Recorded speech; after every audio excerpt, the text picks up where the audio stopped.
अस्सलाम वालेकुम नाज़रीन, हमारे सिराए 4 JDO न्यूज़ ऐं आहियां वज़ीर उंडड़। जाम साहब अमीर राशन मनपसंद माण्हुनि खे ॾियण ख़िलाफ़ आधी राति जो सभी पोरियतनि पारां एहतजाज कयो वियो। टाउन कमेटी चूंडियल नुमाइंदनि ऐं तपेदारनि ख़िलाफ़ एहतजाज। सिंध हुकूमत पारां कोरोना वायरस जे रोकण लाइ बेरोज़गार थी घर वेठल पोरियतनि लाइ शहीद बेनज़ीराबाद ज़िले जे DCA खे जाम साहब टाउन कमेटीअ जे चइनी वार्डनि जे पोरियतनि लाइ 320 राशन जा बैग पहुचाया विया, जेके ज़िले इख़्तियारनि पारां जाम साहब टाउन कमेटी मेंबरनि ऐं तपेदारनि पारां मुस्तक़ पोरियतनि बजाए मनपसंद माण्हुनि में विरहाइण ख़िलाफ़ शहर जे पोरियतनि ख़ुदाबख़्श मलक सलीम ॾाहिरी ऐं ॿियनि एहतजाज कयो। चूंडियल नुमाइंदनि ऐं तपेदारनि ख़िलाफ़ एहतजाज, छिती नारेबाज़ी। एहतजाज कंदड़ DC शहीद बेनज़ीराबाद ऐं वॾे वज़ीर सैयद मुराद अली शाह खान नोटिस वठण जी अपील पिणु कई।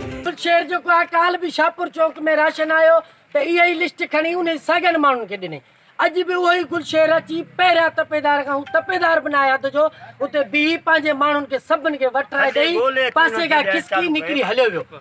अॼु इहो ई कमु उहो ई साॻियो असां सां थियो आहे। मुराद अली शाह खे असांजी गुज़ारिश आहे त असां ग़रीबनि खे हक़ ॾियो वञे। असां पोहरे मज़दूर आहियूं, असां मज़ूरी करे खाइण वारा, असांखे कुझु बि नथो मिले।